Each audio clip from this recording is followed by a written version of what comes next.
তো জয় হিন্দ, জয় ভারত এবং জয় মহাভারত। তো দেখুন, আজকের দিনে আমরা সকলেই নিজেদের ব্যক্তিগত জীবন, নিজেদের সামাজিক অবস্থা এবং বিশেষত অর্থনৈতিক অবস্থা, আর অবশ্যই আমাদের যে ভবিষ্যৎ জীবন কেমন হতে পারে বা কেমন হওয়া উচিত বা তার জন্য কী কী করা উচিত, তো এই সব বিষয় নিয়ে শুধু চিন্তিত বললে কম হবে, অনেকেই রীতিমতো হতাশ। তো এর ফলে খুব স্বাভাবিকভাবেই সমাজের একটা বড় অংশে মানুষের মধ্যে দুশ্চিন্তা বাড়ছে, একাকিত্ব বাড়ছে, হতাশা বাড়ছে এবং সেই জায়গাটার থেকে বিভিন্ন মানুষ নানান রকম অনৈতিক বা অপরাধমূলক কাজকর্মে জড়িয়ে পড়ছে। কেউ কেউ অসামাজিক আচরণ করছে, এমনকি অনেকে আত্মহত্যাও করছে। এগুলো বাস্তব, যা আপনি অস্বীকার করতে পারেন না। কিন্তু এবার আপনি যদি একটু ডিপলি ভাবেন, তো আপনি একটা সহজ জিনিস বুঝতে পারবেন যে জীবনের যে সমস্ত অধ্যায়গুলো নিয়ে আমরা অতিরিক্ত চিন্তা করছি বা করি বা করতে বাধ্য হই, এখন এই সমস্ত অধ্যায় বা এই সমস্ত সমস্যা, এগুলো আজকের নতুন নয় এবং আমাদের আগের প্রজন্মেও ছিল। এখন আজকের দিনে ধরুন আমাদের একটা প্রত্যেকের খুব কমন সমস্যা, সেটা হচ্ছে যে সামনের মাসে মান্থলি ইএমআই দেবো কী করে। অনেকে ঘুমাতে পারে না মান্থলি ইএমআইয়ের চিন্তাতে। তো এটা আগেও ছিল, আজ থেকে 30 বা 40 বা 50 100 বছর আগেও ছিল। তখন মানুষ মহাজনের ব্যাপারে চিন্তা করতো। আজকে আমাদের যেমন চিন্তা থাকে যে মান্থলি ইএমআই ফেল হলে আমার ফ্ল্যাট বা গাড়ি বা বাড়ি বা আরও অনেক অ্যাসেট বাজেয়াপ্ত হয়ে যেতে পারে বা আমি সর্বস্ব হারাতে পারি, হ্যাঁ, আমার ক্রেডেনশিয়াল কমে যেতে পারে। তো তেমনি আজ থেকে 50-60 বছর আগে কি 30-40 বছর আগে বা কোনো কোনো জায়গায় হয়তো এখনও আছে যে জমি, বাড়ি, পুকুর, চাষের জমি মহাজনের হাতে দেওয়া যায়, সময় মতো ইন্টারেস্ট সহজেই টাকা না দেওয়া যায়, তো সেগুলো সব চলে যাবে একদম নামমাত্র জলের দরে বলতে গেলে। তো আবার দেখুন, এখন সমাজে শিক্ষিত বেকারের সংখ্যা বেড়ে গিয়েছে। মানুষ প্রচুর পড়াশুনো করছে, কিন্তু সে তার যোগ্যতা মতো বা সঠিক টাকার বিনিময়ে সঠিক কাজ সেটা পাচ্ছে না। আবার আপনি যদি 50 বছর আগের দিকে তাকান, তো তখন দেখবেন যে তখনও কাজ ছিল, কিন্তু তখন আবার শিক্ষা ব্যবস্থাটা ছিল না। মানে পরিস্থিতি এমন ছিল যে 10টা গ্রাম মিলে হয়তো একটা প্রাইমারি স্কুল, এবং পরিস্থিতি এমনও ছিল যে ক্লাস 8 পাস করলে রীতিমতো একটা সরকারি চাকরির পরীক্ষা দেওয়া যেত। কিন্তু এইট পর্যন্ত পড়তে গেলে আপনাকে তো হাই স্কুলে যেতে হবে। হাই স্কুল তো দূরের কথা, 10টা গ্রাম মিলে একটা প্রাইমারি স্কুল। তো ডেফিসিয়েন্সি ছিলই, সেদিনও ছিল, আজও আছে এবং থাকবেও। যেটা মোদ্দা সমস্যা হচ্ছে আজকের দিনে যে আমাদের যে সমস্যা, তার প্যাটার্নটা চেঞ্জ হয়ে গিয়েছে এবং আমরা যেভাবে সেগুলোকে ফেস করি তারও কিছু ফান্ডামেন্টাল চেঞ্জ চলে এসছে। অর্থাৎ আমাদের সময় অর্থাৎ আমরা যখন সমস্যাগুলোকে ফেস করছি সেই চেঞ্জিংয়ের ক্ষেত্রে তো হিসেব করলে দেখা যাবে যে সমস্যার কিছু রূপান্তর ঘটেছে এবং অবশ্যই সেগুলোকে ফেস করার ক্ষেত্রে আমাদের পদ্ধতিগত পরিবর্তন হয়েছে। তো আমাদের জীবনে যে নানান ধরনের সমস্যা ছিল, আছে বা থাকবে, এখন এর বিষয়ে ঠাকুর শ্রীরামকৃষ্ণ পরমহংসদেব মাত্র 8টি শব্দে একটি খুব সহজ সরল, গ্রহণযোগ্য এবং প্রমাণিত সমাধান দিয়ে গিয়েছেন। সেটা হচ্ছে যত মত তত পথ। অর্থাৎ মত যেমন যেমন আসবে তেমন তেমন পথ খুলে যাবে। আবার উল্টোও হতে পারে, আপনি যেমন যেমন পথে চলবেন তেমন তেমন মতের সঙ্গে আপনার সাক্ষাৎ হবে। অর্থাৎ আপনি যত বেশি নিজেকে এক্সপ্যান্ড করতে পারবেন, আপনার এন্টিটি বা অস্তিত্ব তত বেশি স্টেবল হবে। ঠিক আছে? তো এমন হতে পারে যে আমরা যখন আলোচনা করছি, তো আলোচনার মধ্যে আমাদের ইতিমধ্যেই বিভিন্ন সমস্যা সমাধানের পথ অনেকেই আছে, কিন্তু জানা নেই। কারণ কি? কারণ আমরা অন্যের সঙ্গে মত বিনিময় করি না, আমরা কথা বলি না, আমাদের প্রত্যেকের ইগো আছে না। তো এবার দেখুন, আপনি যদি রামকৃষ্ণ পরমহংসদেবের এই যত মত তত পথ, এই যে বাক্য বা ফ্রেজটা আছে, এটাকে যদি ভালো করে ভাবেন, তো ভাবতে যাওয়ার আগেই আপনার মনের বেশ কিছু ছবি চলে আসবে। যেমন রামকৃষ্ণ মানেই স্বামী বিবেকানন্দ, রামকৃষ্ণ মানেই মা সারদা, রামকৃষ্ণ মানেই মা কালী, এবং অবশ্যই রামকৃষ্ণ মানেই কিছু গেরুয়া পড়া সন্ন্যাসী। তো এতে আবার অনেকে অ্যালার্জি থাকতে পারে। কিন্তু আমি আপনাকে যেটা বলবো সেটা হচ্ছে যে আপনি রামকৃষ্ণদেবের শুধু এই বাক্যটিকে মাথায় রাখুন, বাকি সব কিছু মাথার থেকে আউট করে দিন, বাকি আর কিচ্ছু নয়। শুধু একটা ফ্রেজ বা এই বাক্য বা একটা মত বা তার বাণী, আপনি যে নামেই বলুন না কেন, যত মত তত পথ, এই কথাটা মাথায় রাখুন। রেখে এবার আপনি নিজের কাছে নিজে কিছু প্রশ্ন করুন।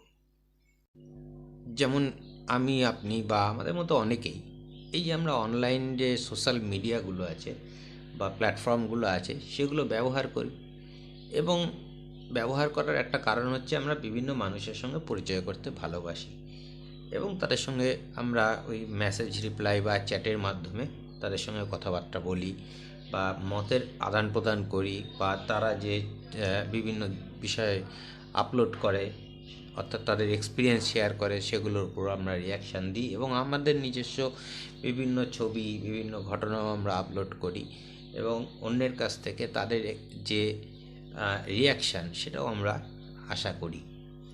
কিন্তু আমরা কেন করি এটা? অনলাইন সোশ্যাল মিডিয়াতে আমরা অপরিচিত লোকদের সঙ্গে কেন এইভাবে যোগাযোগ করতে চাই, বা কেন তাদের রিয়াকশান আশা করি, বা তাদের ঘটনাক্রম যেগুলো আছে সেগুলোতে আমরা রেগুলার বেসিস আমাদের রিয়াকশান শো করি, 1 নম্বর। 2 নম্বর হচ্ছে যে আমরা কখনো কখনো বিশেষভাবে বিভিন্ন মোটিভেশনাল প্রোগ্রাম দেখি, অর্থাৎ নিজেকে উদ্বুদ্ধ করার প্রোগ্রাম। তো এই প্রোগ্রামগুলো আমরা যখন দেখি অবশ্যই ভালো, নিজেকে মোটিভেট করার দরকার আছে। কিন্তু যখনই আমরা মোটিভেশনাল প্রোগ্রাম দেখি, যেমন ধরুন কেউ মোটিভেশনাল স্পিচ শুনছে, হতে পারে মোটিভেশনাল লেকচার দেখছে, হতে পারে মোটিভেশনের বই পড়ছে, মোটিভেশনের জন্য কিছু গল্প পড়ছে, বা আবার কোনো ব্যক্তির সঙ্গেও মিট করতে পারে। তো যখনই আপনি কোনো মোটিভেটরের সঙ্গে কথা বলবেন বা মোটিভেটিং কিছু দেখবেন, তো ইতিমধ্যেই আপনার ব্রেনে কিন্তু একটা জিনিস কাজ করছে যে I need to B motivated, যে আমার কিছু মোটিভেশন লাগবে। এটা লজ অফ মোটিভেশন বলছে সাইকোলজিতে। কখন বলে? যখন আপনার মোটিভেশন লেভেল কম হয়ে যায়। কিসের থেকে কম হয়ে যায়? কম হয় না বেশি, আপনি বুঝবেন কী করে? ধরুন আপনাকে একটা কাজ দেওয়া হয়েছে যে 10টা পেপার আপনাকে চেক করতে হবে। তো যদি আপনার যে আইকিউ লেভেল, আপনার ফিজিক্যাল এবিলিটি লেভেল, আপনার মেন্টাল এবিলিটি লেভেল, ঠিক আছে, এবং সর্বোপরি আপনার ওভারঅল সব দিক দিয়ে আপনার যদি 10টা পেপার চেক করার চাইতে ক্ষমতা বেশি থাকে, 20টার মতো এবিলিটি থাকে, তখন আপনার মোটিভেশনের দরকার হয় না। কিন্তু যদি আপনার এবিলিটিতে থাকে 5টা পেপার, আর আপনাকে যদি দিয়ে দেওয়া হয় 10টা পেপার, তো অটোমেটিক্যালি ওখানে যে লেভেল অফ মোটিভেশন তার ঘাটতি হয়ে যায়। তো ঘাটতিটা খুবই স্বাভাবিক, কিন্তু ঘাটতিটা হয় কেন? আর অনেকের ক্ষেত্রে আমরা দেখি যে যারা একটু অ্যাওয়ার আছে, পরিস্থিতি সম্বন্ধে যারা সচেতন আছে বা যাদের উপায় আছে, সুযোগ আছে, আমরা নিজেরাই ইচ্ছাকৃতভাবে অনেক সময় বিভিন্ন ধরনের যে সাইকোলজিক্যাল কাউন্সেলিংয়ের ব্যবস্থা আছে, মেনলি সাইকিয়াট্রিস্টরা করে থাকে, বা মনোরোগ বিশেষজ্ঞ, আমরা তাদের সাহায্য নিই। এখন এই সাহায্য নিতে যাওয়ার আগে আমাদের মনে একটা বিষয় কাজ করে যে এমন একটা লোক আমাদের দরকার যে যার কাছে আমি আমার বর্তমান অবস্থা, আমার ইনঅ্যাবিলিটি এবং আমার যে কঠিন পরিস্থিতি, এই বিষয়গুলো নিয়ে খোলামেলাভাবে আলোচনা করতে পারবো, এবং যাকে আমি সবচাইতে বড় কথা বিশ্বাস করতে পারবো। অর্থাৎ কি? তো এমন একটা পজিশন যেখানে আসলে ওই ব্যক্তি সাইকিয়াট্রিস্ট না নিউরো সাইকিয়াট্রিস্ট না সাইকোলজিস্ট, তার চেয়েতেও বড় কথা আমার একটা লোকের দরকার যার কাছে আমি নিজের মনের কথা প্রকাশ করতে পারবো উইদাউট এনি হেজিটেশন। তো মূল কথা হচ্ছে সমস্যা হাজার, কিন্তু পথ একটাও নেই। তার কারণটা খুব সহজ, কারণ আমাদের চারপাশে মানুষের সংখ্যা বাড়ছে, জনবসতি বাড়ছে, আমরা উন্নত হয়ে যাচ্ছি, কিন্তু প্যারালালি আমাদের পারস্পরিক যে যোগাযোগটা, একে অপরের সঙ্গে মতের আদান প্রদান, ভাব বিনিময়, একে অন্যের সঙ্গে ডেকে কথা বলা, তুমি কেমন আছো, তোমার বাড়ির লোক কেমন আছে, এই ধরনের কথা বলা লোকের সংখ্যা কমে যাচ্ছে এবং আমরা নিজেরাও কমিয়ে দিচ্ছি। আমরা ফর্মালিটিসে বিশ্বাস করছি না, আর যখন দরকার হবে তখন কথা বলবো। অযথা কথা বলে লাভ কী আছে? আমরা কথা বলার সময় ওটা হিসেব শিখে গিয়েছি, তো আমরা কথা বলার সময়ও হিসেব করছি যে কোন কথাটা প্রোডাক্টিভ হবে, কোন কথাটা নন প্রোডাক্টিভ হবে, অর্থাৎ কোনটা বললে আমার লাভ আছে, কোনটা বললে লস আছে, বা কোনটা বললে লাভ নেই। এমন অনেক পরিবার আছে যেখানে একটা বাড়িতে 5টা ফ্যামিলি মেম্বার আছে, ঠিক মতো একে অপরের সঙ্গে দেখাও হয় না, কারণ সবাই ব্যস্ত। তো খুব সহজ বিষয় যে আমরা আমাদের সামনে থাকা মানুষের সঙ্গে কথাই বলি না, কারণ আমাদের মনে কিছু স্টিগমা কাজ করে। আজকের দিনে আমাদের পার্সোনাল ইগো আছে, সোশ্যাল স্ট্যাটাস আছে, ইকোনমিক্যাল স্ট্যাটাস আছে, ঠিক আছে, এবং সর্বোপরি ব্যস্ততা আছে। ফলে কারুর সঙ্গে কোনো মতের আদান প্রদান নেই, এবং যেহেতু মতের আদান প্রদান হয় না, হ্যাঁ, এক্সচেঞ্জ অফ ওপিনিয়ন্স যাকে বলা হয়, সেটা না বলার কারণে কোনো পথও বেরোয় না। এখন আমি যদি 5টা লোকের কথা না শুনি, তো 5টা লোক আমার কথা শুনবে না। এটা একদম সহজ এবং straight cut give and take policy.